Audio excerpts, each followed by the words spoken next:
आज की ऑनलाइन कक्षा में हम गद्य की विधाओं की चर्चा करेंगे।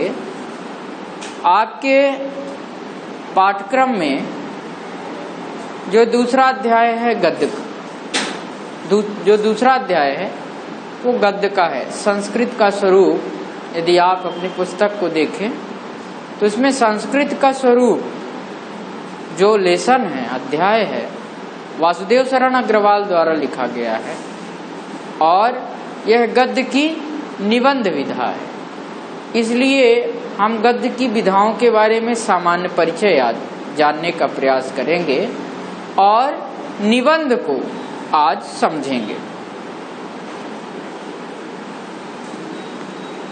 जो काव्य है, काव्य का अर्थ मतलब कविता से नहीं होता। काव्य रसयुक्त वाक्य ही काव्य है ना। तो काव्य दो प्रकार के होते हैं हिंदी भाषा में, एक गद्य काव्य और एक पद्य काव्य। यदि आप इसे इस रूप में समझना चाहें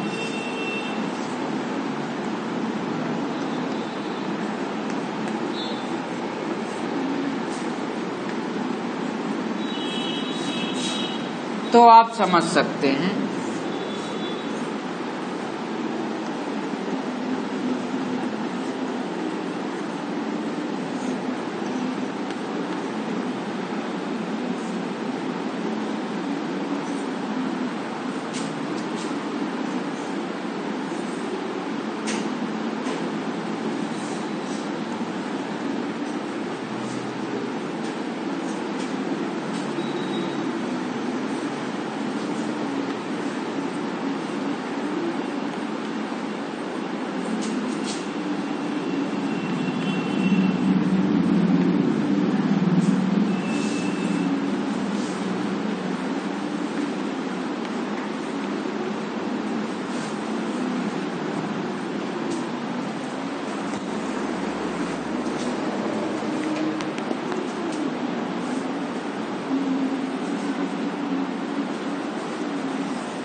काव्य जो हैं वो दो प्रकार के होते हैं, एक गद्य काव्य और एक पद्य काव्य। गद्य काव्य को हम दो भागों में अध्ययन की दृष्टि से बांट सकते हैं, गद्य की मुख्य विधा और गद्य की गौण विधाएं, माने लघु विधाएं या छोटी विधाएं। मुख्य रूप से गद्य की जो विधाएं हैं वो नाटक, एकांकी, उपन्यास, कहानी, निबंध और आलोचना। इसके अतिरिक्त बची हुई समस्त प्रकार की रचनाएं जो हैं वो गौण विधाओं में सम्मिलित की जाएंगी। पद्य खंड की यदि बात करें तो पद्य में हम वो तीन प्रकार की चीजें को पढ़ सकते हैं, एक महाकाव्य, खंड काव्य और आख्यानक गीतिकाएं। महाकाव्य और खंड काव्य में नायक का वर्णन किया जाता है, जबकि आख्यानक गीतिकाएं अपने आप में स्वतंत्र होती हैं। ठीक है, गद्य की विधाओं की चर्चा कर रहे हैं तो मुख्य विधा ये और गौण विधाओं के रूप में आपकी जो भी विधाएं हैं, जैसे इसके अतिरिक्त आप देखते हैं आत्मकथा, जीवनी, संस्मरण,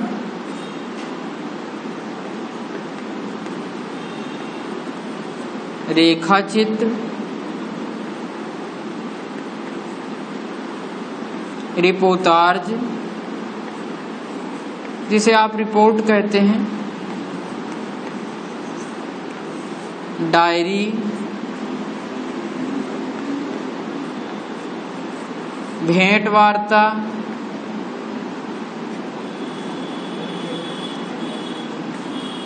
भेंट वार्ता का मतलब साक्षात्कार, जिसे आप जानते हैं।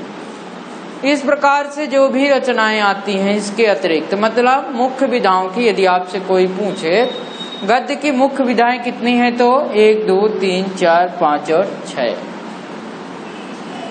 6 मुख्य विधाएं समझी जाती हैं। हो सकता है आपकी पुस्तक में 5 ही विधा दिया हो, लेकिन मुख्य रूप से यही विधाएं होती हैं। ठीक है। यदि आपको आपके प्रश्न में पूछता है कि निम्न में से कौन सी गद्य की प्रमुख विधा नहीं समझी जाती, ये 4 ऑप्शन दिए हुए हैं यहाँ से यहाँ तक, और इन 4 ऑप्शनों में यदि आपको मारना हो तो आप आलोचना को ही टिक करेंगे। ठीक है। यदि इसके अतिरिक्त यहाँ से दिया हो और एक इसमें से कोई दिया हो, फिर पूछे कि निम्न में से कौन सी गद्य की गौण विधा है या लघु विधा है, तो आप निश्चित रूप से इन विधाओं में से किसी एक पर टिक करेंगे। बात समझ में आ रही है? तो यह समझने का प्रयास करें कि जो गद्य की मुख्य विधाएं हैं वो प्रमुख रूप से यही समझी जाती हैं। नाटक, एकांकी, उपन्यास, कहानी, निबंध, आलोचना, इसे आप सूत्र रूप में याद कर सकते हैं, नायु का निया। ठीक है। प्रत्येक शब्द का प्रथमाक्षर यदि आप ध्यान दें, ना, ए, उ, का, नी, आ। ठीक है। नायु कन्या आप याद कर सकते हैं, याद करने के लिए है ऐसा। तो जो गद्य हिंदी साहित्य की एक महत्वपूर्ण विधा है, आप समझ गए, काव्य के अंतर्गत गद्य एक महत्वपूर्ण विधा है, और इसका जो प्रारंभ है वो हिंदी साहित्य में भारतेंदु युग से जाना जाता है, समझा जाता है। भारतेंदु युग, जब आप गद्य के पिछले क्लास में आप पढ़े होंगे गद्य का विकास, तो आप पढ़े होंगे भारतेंदु युग, द्विवेदी युग, शुक्ल युग और शुक्लोत्तर युग, 4 प्रकार से आप पढ़े होंगे, है ना। तो भारतेंदु युग से गद्य का प्रारंभ माना जाता है। इसके पहले यह समझा जाता है कि जो रचनाएं होती थी भारतेंदु युग के पहले, वो रचनाएं पद्य के रूप में होती थीं। गद्य का विकास तब के समय में नहीं हुआ था। गद्य लेखन भारतेंदु युग से वर्तमान तक अनेक विधाओं में किया गया है, और ये प्रमुख विधाएं इस प्रकार से आपके सामने हैं। भारतेंदु युग से लेके आज तक की जो विधाएं हैं वो इस प्रकार से लिखी जाती हैं। या तो कोई गद्य की विधा लिखी जा रही है तो कहानी, निबंध, आलोचना, व्यंग, व्यंग भी इसमें आप लिख सकते हैं, इधर व्यंग।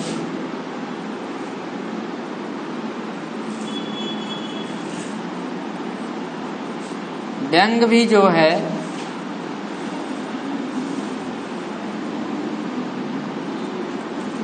वो भी गौण विधा के अंतर्गत आता है। व्यंग को आप हरिशंकर परसाई की रचना आप व्यंग के रूप में पढ़िए तो आपके समझ में आता है। ठीक है। अब हम चलते हैं गद्य की विधा के अंतर्गत निबंध का। चूंकि आपके निबंध कोर्स में है इसलिए निबंध को जान लेते हैं।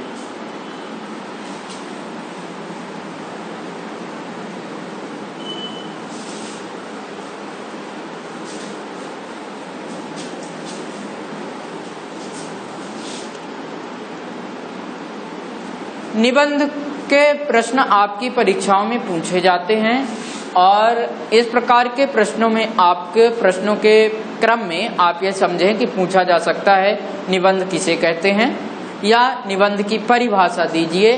साथ ही एक निबंधकार का नाम तथा उसकी रचना लिखिए। निबंध के विकास क्रम को कितने भागों में बांटा गया है लिखिए। ठीक है। और इसके अतिरिक्त निबंध कितने प्रकार के होते हैं, या निबंध की कौन कौन सी विशेषताएं होती हैं। इस प्रकार से प्रश्न आपके परीक्षा में 2 अंक में पूछे जाते हैं हमेशा ही। तो ये ध्यान रखिए कि निबंध आप ध्यानपूर्वक पढ़ लेंगे।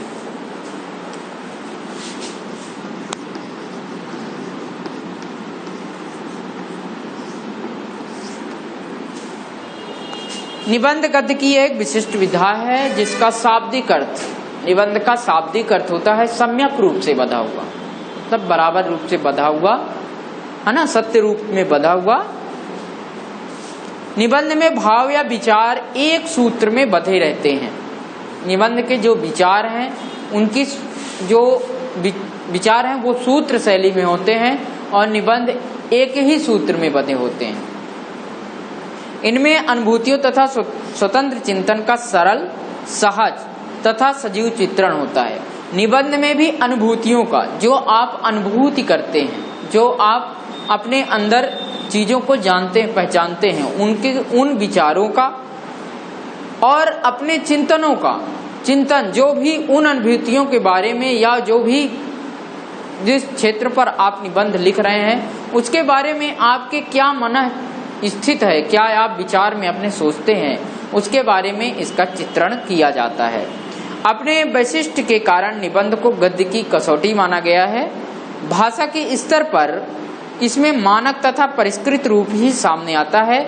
विचारों की पूर्णता भी इसका प्रमुख लक्षण है। तो आप यह समझ चुके हैं कि विचारों की पूर्णता निबंध में होना चाहिए। निबंध एक ही शैली में बंधे हुए होते हैं, एक ही सूत्र में पिरोए हुए होते हैं। निबंध में विचारों का, आपके जो अनुभूतियां हैं उनका तथा आपके मन चिंतन का चित्रण सहज और स्वाभाविक रूप से किया जाता है। बाबू गुलाब राय के मतानुसार है निबंध उस गद्य रचना को कहते हैं जिसमें सीमित आकार के भीतर, अर्थात निबंध का जो आकार होगा वो क्या होगा, सीमित होगा। आपसे कभी कभी पूछ लेता है सत्य सत्य में कि बताइए निबंध का आकार असीमित होता है, सत्य है या असत्य? तो आप जानते हैं कि निबंध का आकार सीमित होता है, असीमित नहीं होता, इसलिए यह प्रश्न असत्य हो जाएगा कि निबंध का आकार असीमित होता है। ठीक है।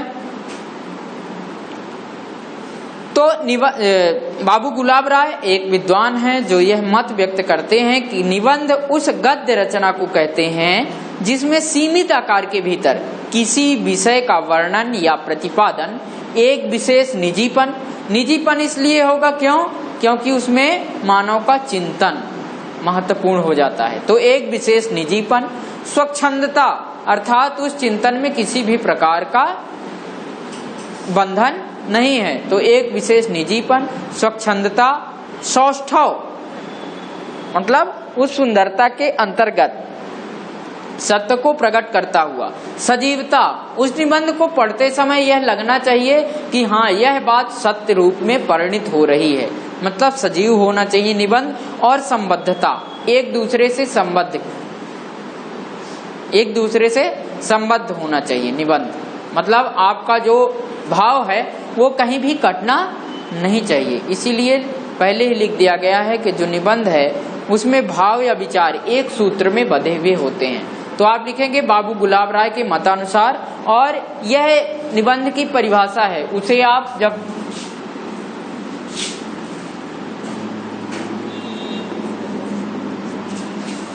जब चिन्हों के प्रकार पढ़ रहे थे उस समय आप इन्हें जाने थे कि ये कौन सा चिन्ह कहलाता है, उदाहरण चिन्ह। ये डबल मतलब दोहरा उदाहरण चिन्ह है, जिसे आप इंग्लिश में डबल इन्वर्टेड कामा कहते हैं। किसी भी व्यक्ति के वाक्य को हूबहू रूप से यदि कहा या लिखा जाए तो उसे हम डबल इन्वर्टेड कामा के रूप में ही लिखते हैं, दोहरे उदाहरण चिन्ह के अंदर ही लिखा जाता है। इसलिए देख लीजिए कि परिभाषा जो लिखी गई है वो डबल इन्वर्टेड कामा में बंद होगी। क्या लिखा है कि निबंध उस गद्य रचना को कहते हैं। अब आप यहाँ से इसको याद करने का तरीका समझिए कि चूंकि निबंध है वो गद्य है, तो निबंध उस गद्य रचना को कहते हैं जिसमें सीमित आकार के भीतर, चूंकि निबंध का आकार सीमित होता है, तो निबंध उस गद्य रचना को कहते हैं जिसमें सीमित आकार के भीतर किसी विषय का वर्णन या प्रतिपादन, निबंध उस गद्य रचना को कहते हैं जिसमें सीमित आकार के भीतर किसी भी विषय का वर्णन या प्रतिपादन, एक विशेष निजीपन, सजीवता, स्वच्छंदता, सौष्ठव और संबद्धता के साथ किया जाता है। इस चीज को आप लिखेंगे तब जब आपसे ये पूछे कि किसी एक विद्वान के मतानुसार परिभाषा लिखिए, या ये पूछे कि निबंध की परिभाषा लिखिए। एक तो ये परिभाषा है। दूसरी परिभाषा बहुत ही प्रसिद्ध परिभाषा है आचार्य रामचंद्र शुक्ल की, आचार्य रामचंद्र शुक्ल जो हैं वो हिंदी गद्य साहित्य को सबसे प्रथम लिखने का श्रेय आचार्य रामचंद्र शुक्ल को ही जाता है। तो आचार्य रामचंद्र शुक्ल ने लिखा है कि यदि गद्य कवियों की कसौटी है तो निबंध गद्य की कसौटी है। बहुत ही इंपॉर्टेंट है और कभी कभी आपके 1 नंबर में क्वेश्चन में ये पूछ भी लिया जाता है कि बताइए यह वाक्य किसके द्वारा कहा गया है या निबंध की यह परिभाषा किस विद्वान के द्वारा कही गई है। तो आप लिखें कि निबंध यदि गद्य कवियों या लेखकों की कसौटी है तो निबंध गद्य की कसौटी है। ये इसे भी आप डबल इन्वर्टेड कामा में बंद कर देंगे, ठीक है। तो आप समझें कि निबंध जो है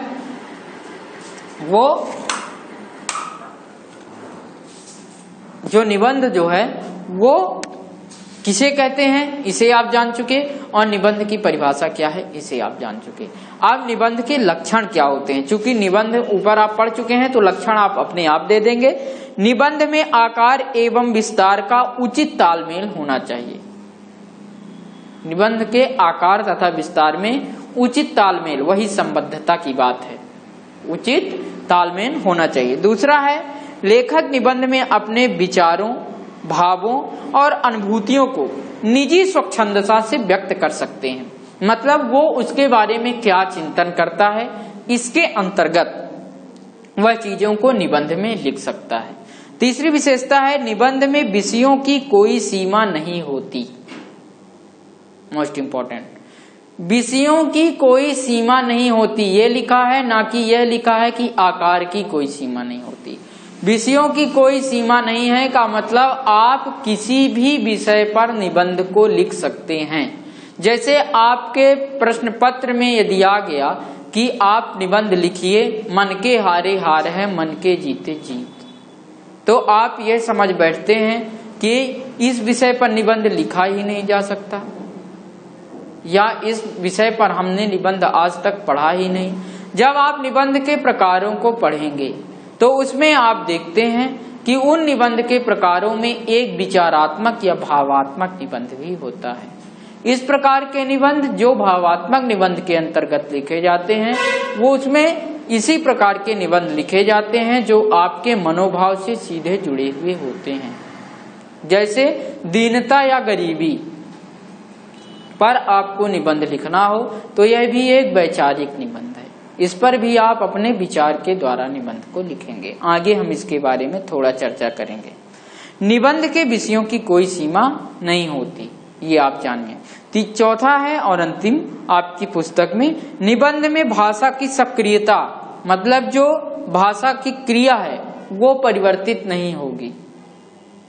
तेजस्विता, मतलब उसको समझने के लिए आप में उद्वेलन की स्थिति हो कि इसके आगे क्या हुआ होगा।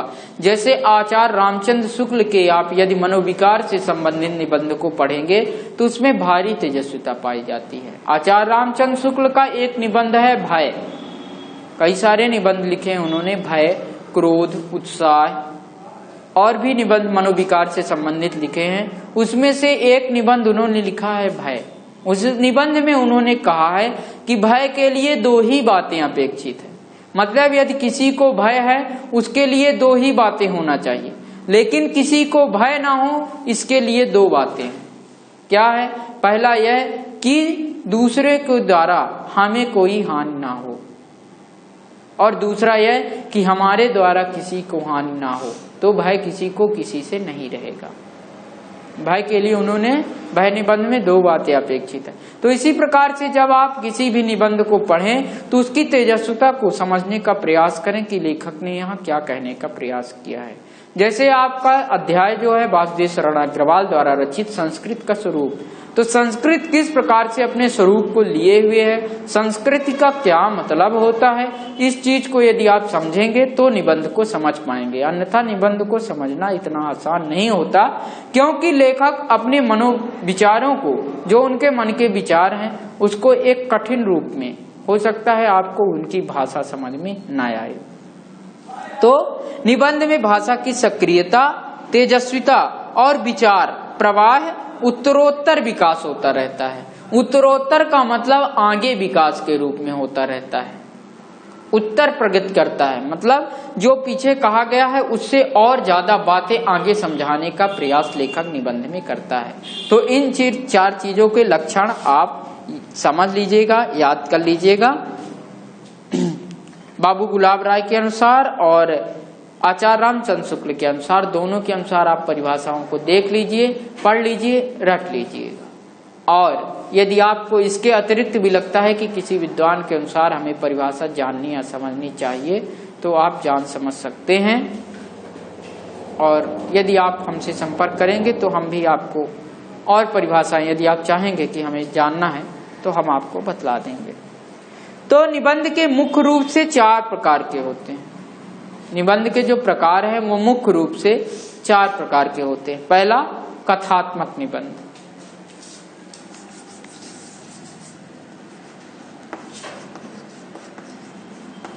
चार प्रकार के निबंध होते हैं।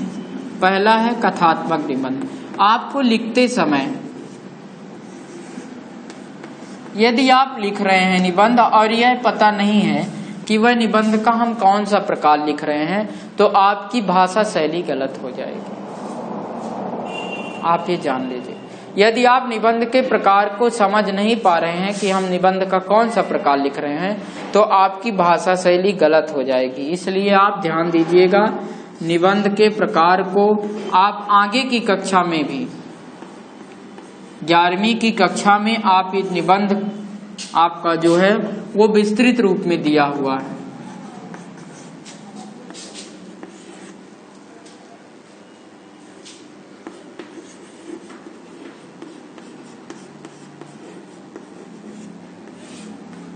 आपका यह आज का गृह कार्य भी है कि प्रत्येक निबंध के 4 विषयों को आप लिखकर आएंगे।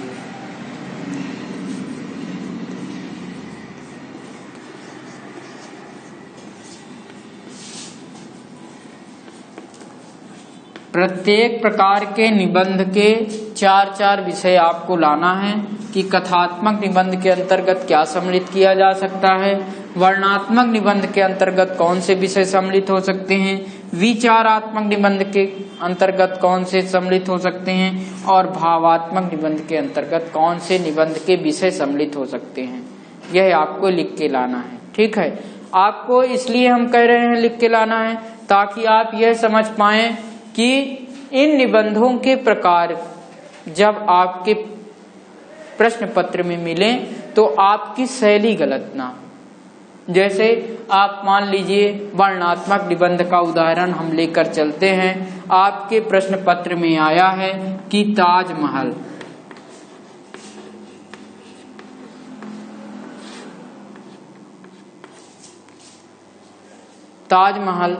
आप ताजमहल के बारे में आप वर्णन ही कर सकते हैं, है ना। तो ताजमहल यदि आपके निबंध में आया है तो आपकी शैली हो वो वर्णन प्रधान शैली हो, अर्थात उसका जो आप वर्णन करना चाह रहे हैं उस प्रकार की शैली हो। यदि इस ताजमहल के निबंध में, वर्णनात्मक निबंध में आप कथात्मक निबंध का प्रकार की शैली यदि आप लिख देंगे तो वह निबंध का स्वरूप जो है वो गलत हो जाएगा। जैसे कथात्मक निबंध में यदि आप समझना चाहें तो समझ सकते हैं कि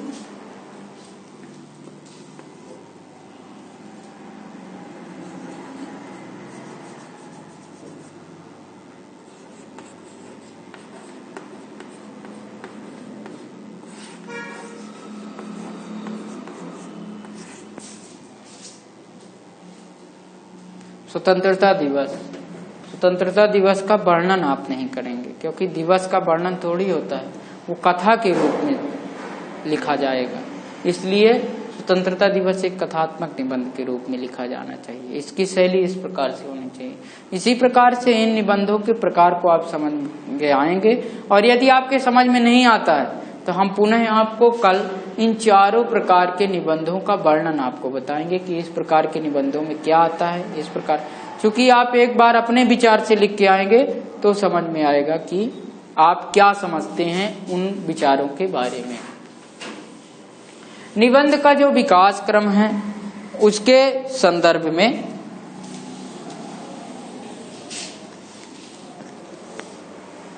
उसको 4 युग में बांटा गया है। पहले भारतेंद्र युग, दूसरा द्विवेदी युग, तीसरा शुक्ल युग और चौथा शुक्लोत्तर युग। भारतेंद्र युग जो है वो भारतेंदु हरिश्चंद्र के नाम पर इस निबंध के विकास काल का नाम पड़ा, भारतेंद्र युग।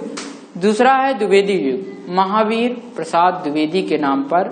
ये कभी कभी पूछा जाता है आपके प्रश्न में, ये द्विवेदी युग जो है वो किस लेखक के नाम पर पड़ा है, तो आपको ये ध्यान रखना चाहिए कि किसके नाम पर, महावीर प्रसाद द्विवेदी। कभी कभी ऑप्शन में हजारी प्रसाद द्विवेदी भी दे देता है, तो आप कंफ्यूज नहीं हो, आप समझ लीजिए कि ये महावीर प्रसाद द्विवेदी के आविर्भाव के साथ ही ये द्विवेदी युग का प्रभाव पड़ा। इसके बाद शुक्ल युग, तो शुक्ल युग में जानिए आचार्य रामचंद्र शुक्ल, और शुक्लोत्तर युग में जानिए कि आचार्य रामचंद्र शुक्ल के बाद के समय के जो भी लेखक आएंगे वो शुक्लोत्तर युग, शुक्ल के बाद वाले युग में सम्मिलित किए जाएंगे। तो भारतेंद्र युग हिंदी साहित्य का प्रारंभ भारतेंद्र युग से माना जाता है। इस युग में अधिकांश निबंध छोटे छोटे लिखे गए।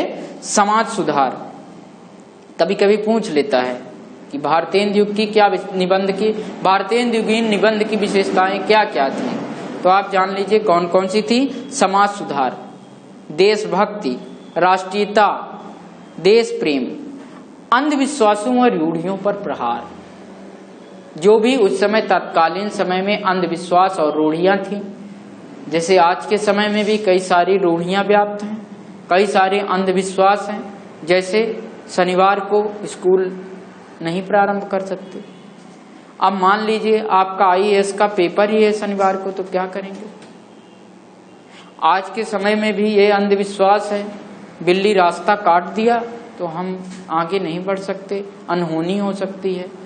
हम ये नहीं कहते कि यह पूर्णतः सत्य है, लेकिन यदि मनोभाव में आपके अंतर्गत ये चीजें सम्मिलित हो गई तो हो सकता है वो जो चीज आपके साथ घटना घटे तो फिर आप उसे उस अंधविश्वास को आप रूढ़ी दे देंगे।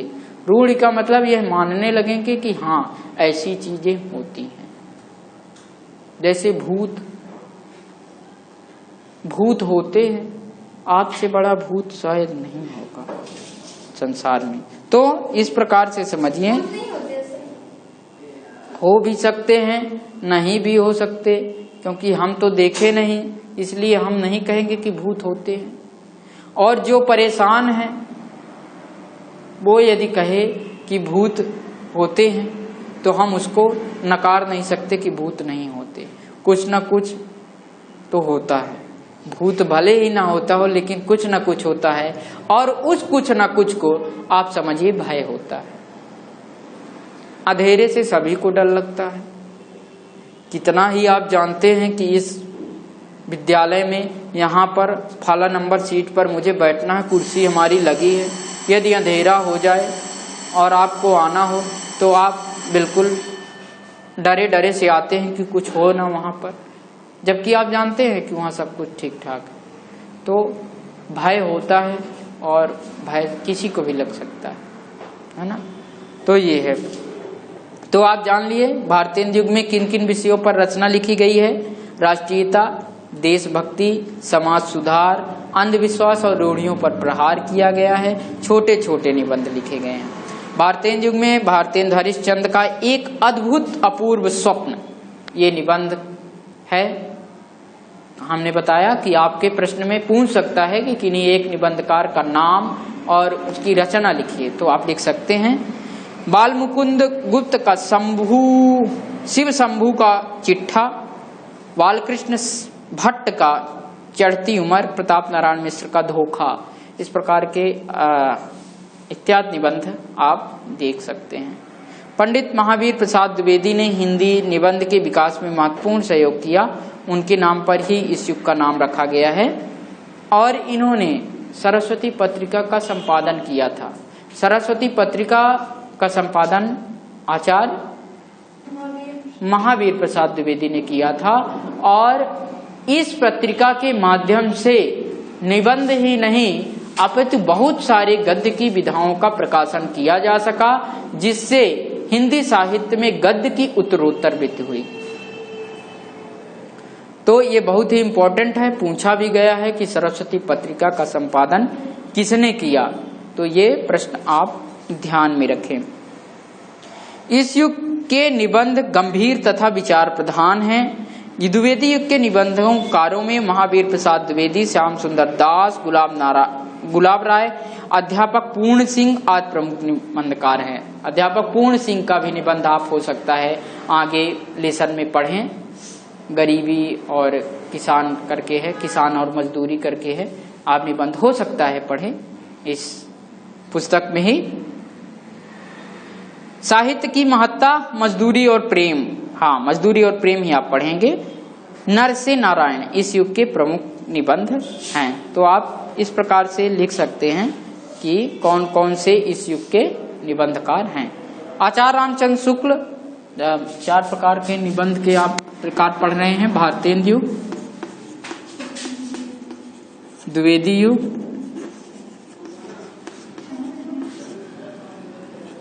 शुक्ल युग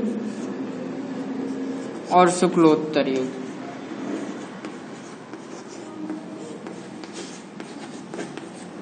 है ना, हम 2 प्रकारों को पढ़ चुके, भारतेंदु युग और द्विवेदी युग। आगे की कक्षा में हम शुक्ल युग और शुक्लोत्तर युग को जानेंगे और देन इसके पश्चात कल आपको हम बताएंगे निबंध के वो 4 प्रकार में क्या क्या चीजें सम्मिलित की जानी चाहिए। ठीक है।